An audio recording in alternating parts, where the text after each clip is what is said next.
Sebagai legenda telah berkembang pesat di daerah Prambanan yang masih dipercaya oleh masyarakat sekitar. Alkisah pada zaman dahulu kala di Prambanan, Jawa Tengah, berdiri dua buah kerajaan Hindu, yaitu Kerajaan Pengging dan Keraton Boko. Kerajaan Pengging dipimpin oleh raja yang bijaksana, yaitu Prabu Damarmoyo, dan mempunyai seorang anak putra yang bernama Raden Bandung Bondowoso. Keraton Boko berada pada wilayah kekuasaan Kerajaan Pengging yang diperintah oleh raja yang tidak berwujud manusia, yaitu Raja Prabu Boko, yang memiliki seorang putri yang cantik jelita bernama Putri Roro Jonggrang. Prabu Boko juga memiliki patih raksasa, yaitu Patih Kupolo. Prabu Boko ingin menguasai Kerajaan Pengging, maka ia dan Patih Kupolo mengumpulkan kekuatan dan mengumpulkan bekal. Setelah persiapan dirasa cukup, maka berangkatlah Prabu Boko dan prajurit. Sesampainya di Kerajaan Pengging, Apaan tuh?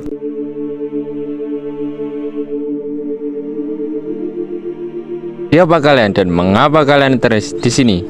Kamu nanya, kamu bertanya-tanya. Aku kasih tahu ya, kami dari Kerajaan Keraton Boko. Kami ingin merebut kekuasaan kerajaan ini. Hah? Sebelum kalian menghadapi raja, hadapilah kami dahulu. Apa salah kami sehingga kalian ingin merebut kekuasaan dari kerajaan ini? Sudahlah raja, kita serang saja mereka. terjadilah pemberontakan antara kedua kerajaan. Banyak korban berjatuhan di kedua belah pihak dan rakyat Pengging menjadi menderita. Mengetahui rakyatnya menderita, maka dia mengutus anaknya Bandung Bondowoso untuk balas dendam kepada Prabu Boko. Wahai anakku, balaskanlah dendam ayah pada kerajaan Boko, karena mereka, rakyat kita menjadi miskin dan kelaparan. Baiklah Gusti, akan aku lakukan. Maka berangkatlah Bandung Bondowoso menuju kerajaan Keraton Boko. Ketika di perjalanan, ia bertemu dengan Patih Kupolo dan Prabu Boko. Siapa kau? Sepertinya kau bukan rakyat dari kerajaan ini. Memang bukan, aku adalah Raden Bandung Bondowoso, putra Prabu Damarmoyo dari Kerajaan Pengging. Tujuanku datang ke sini ingin membalaskan dendam ayahku terhadap rajamu. Ada apa ini? Dan siapa kau? Aku adalah Raden Bandung Bondowoso. Di sini aku ingin membalaskan dendam ayahku padamu karena kau telah membuat rakyatku menderita. Dan terjadilah perang yang sangat sengit antara Bandung Bondowoso melawan Prabu Boko. Karena kesaktian Bandung Bondowoso, Prabu Boko dapat dibinasakan. Melihat rajanya tewas, maka Patih Kupolo melarikan diri dan Raden Bandung Bondowoso mengejar Patih ke kerajaan Keraton Boko. Sesampainya di kerajaan Boko, Putri,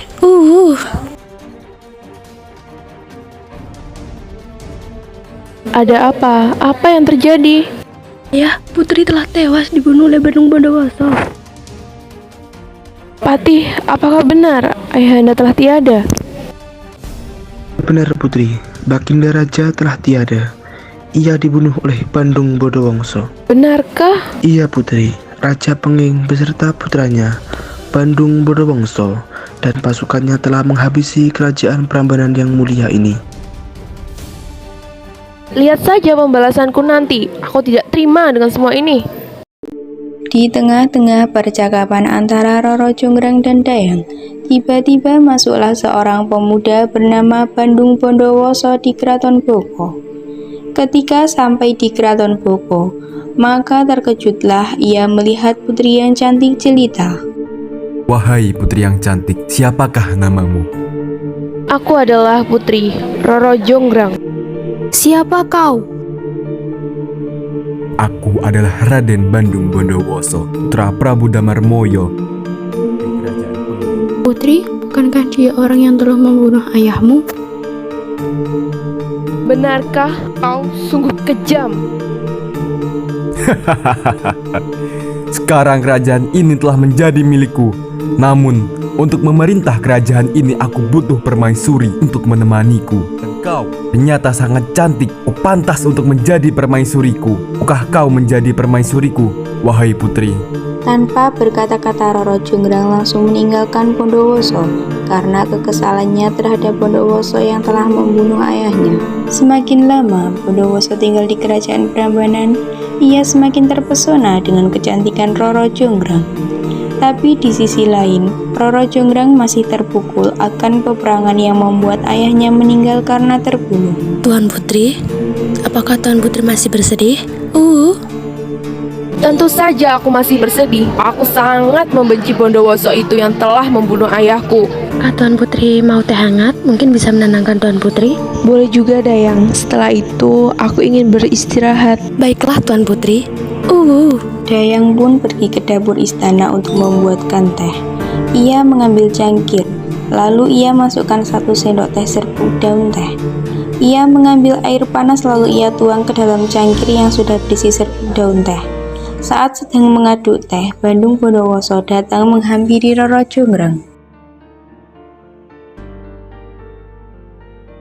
Wahai Tuan Putri, mengapa kau hanya sendiri? Mana dayangmu? Dayangku sedang membuatkan teh untukku. Tuan Putri, kutanya sekali lagi, maukah kau menjadi permaisuriku? Pertanyaan ini lagi, sungguh muak telingaku mendengarkannya. Rasanya dia ingin lari, tapi sayangnya telingaku tidak memiliki kaki.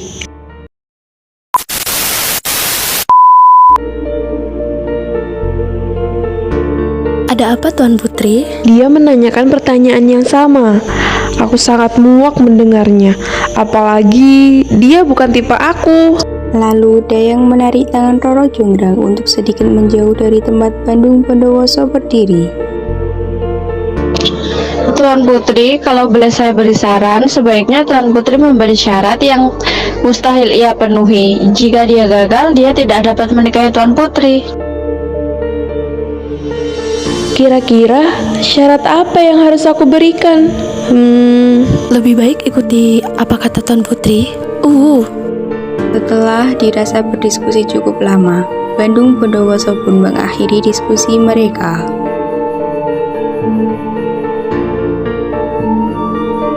Bagaimana Tuan Putri? Apakah engkau bersedia menjadi permaisuriku? Aku bersedia menjadi permaisurimu, tetapi ada syarat yang harus kau penuhi terlebih dahulu. Syarat? Apa syaratnya Tuan Putri? Kau harus membuatkanku desa baru dan istana 1000 pintu dengan sebuah arca yang sangat besar di dalam istana itu.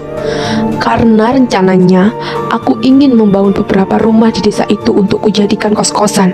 Dan aku hanya memberikan kau waktu dalam 1 malam untuk menyelesaikannya. Baiklah, apapun akan kulakukan untukmu. Kuterima persyaratanmu itu, Tuan Putri. Tuan Putri ingin jadi juragan kos-kosan? Itu sih cita-citaku dari kecil, tetapi ayahku tidak respect dengan itu. Memang siapa yang ingin menyewanya Tuan Putri?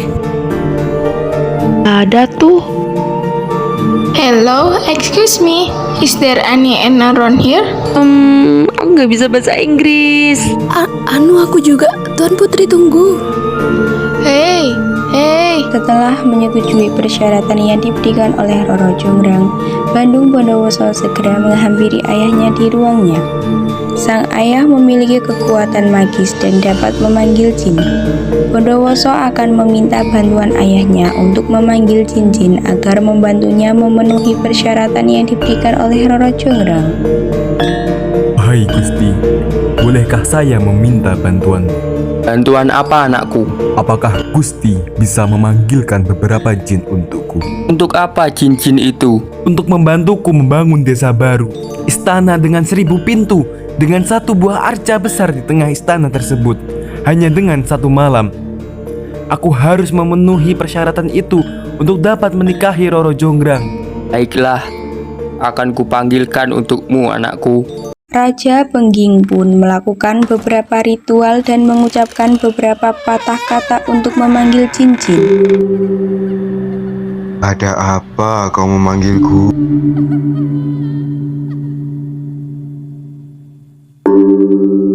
bisakah kau membantuku?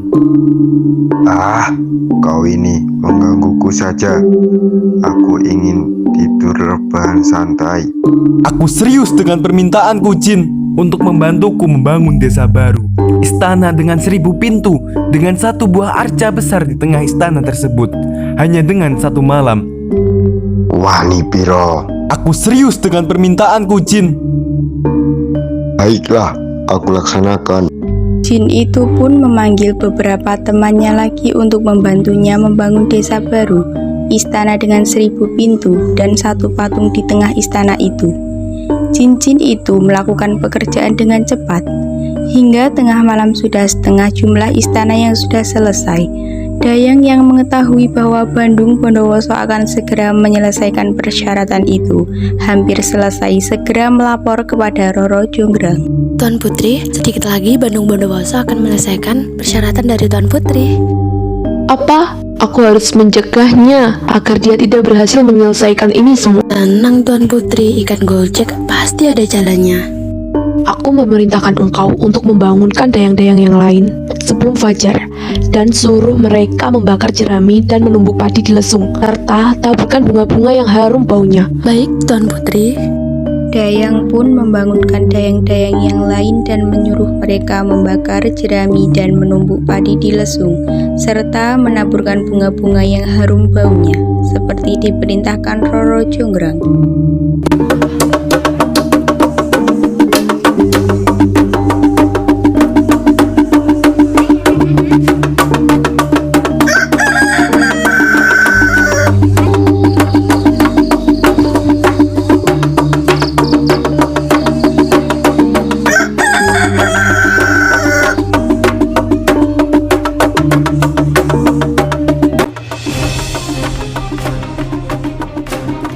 Waduh, gawat kawan.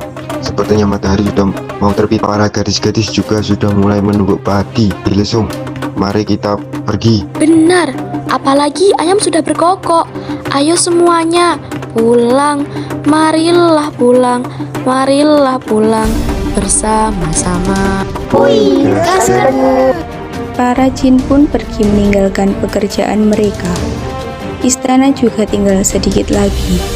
Roro Jonggrang terlihat senang karena rencananya berhasil dan Bandung Bondowoso tidak dapat memenuhi persyaratannya.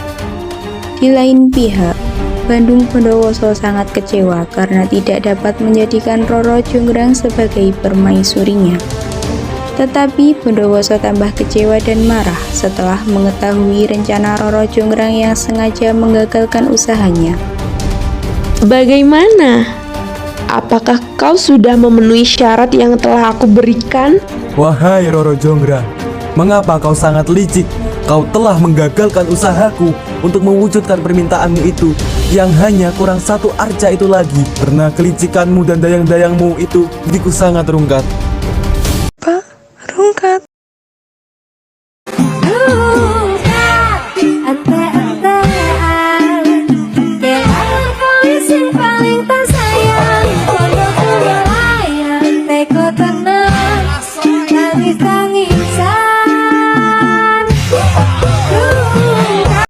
Berhenti, jangan mengejekku lagi, wahai Roro Jonggrang. Jadilah kau sebagai arca besar di tengah istana itu, sesuai dengan permintaanmu itu. Dan dayang-dayangmu tidak akan bisa menikah hingga mereka tua.